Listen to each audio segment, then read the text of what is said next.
seorang pria berdiri mematung. Namanya Kang Sugeng, dari negara kecil bernama Kamboja. Ia baru saja mendarat saat berita mengejutkan sampai di telinganya. Negaranya dilanda kudeta, pemerintah digulingkan, dan dunia internasional tidak lagi mengakui negaranya. Paspor Kang Sugeng langsung tak berlaku. Ia tidak bisa masuk ke Amerika dan juga tidak bisa kembali ke Kamboja. Ia resmi terjebak di bandara. Hari-hari awalnya begitu sulit. Ia tidur di bangku keras, mencuci muka di wastafel WC umum, dan makan biskuit yang ia bawa dari pesawat. Tidak ada uang, tidak ada arah. Tapi Kang Sugeng bukan orang yang mudah menyerah. Saat melihat seorang ibu mengembalikan troli dan mendapatkan koin dari mesin, ia mendapat ide. Ia mulai mencari troli-troli liar di seluruh bandara dan mendapat uang koin untuk membeli makanan hangat pertamanya. Namun kebebasannya tak berlangsung lama. Kepala keamanan bandara, Pak Herman, mulai memperhatikan. Ia merasa Kang Sugeng hanya merepotkan. Maka ditugaskanlah petugas khusus untuk mengelola troli, memotong satu-satunya jalan bertahan hidup Kang Sugeng. Ia lalu mencoba mencari pekerjaan ke toko roti, warung kopi, bahkan jasa kebersihan. Tapi tanpa dokumen resmi, semua menolak. Ia mulai kehilangan harapan. Tapi suatu malam,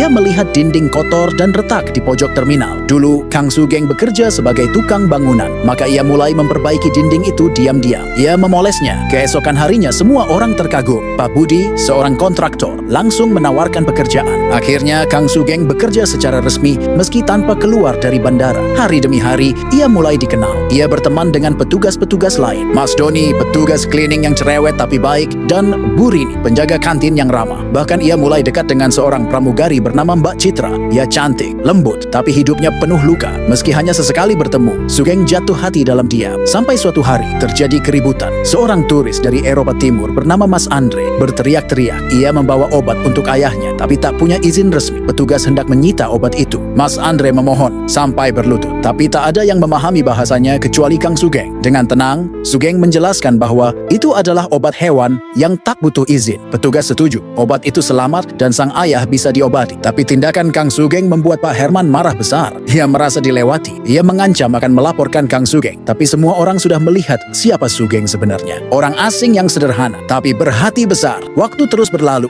9 bulan Kang Sugeng hidup di bandara. Dan akhirnya, kabar itu datang. Kudeta di Kamboja berakhir. Pemerintah baru terbentuk. Paspor Kang Sugeng sah kembali. Ia akhirnya bebas. Film ini berjudul The Terminal yang rilis tahun 2004.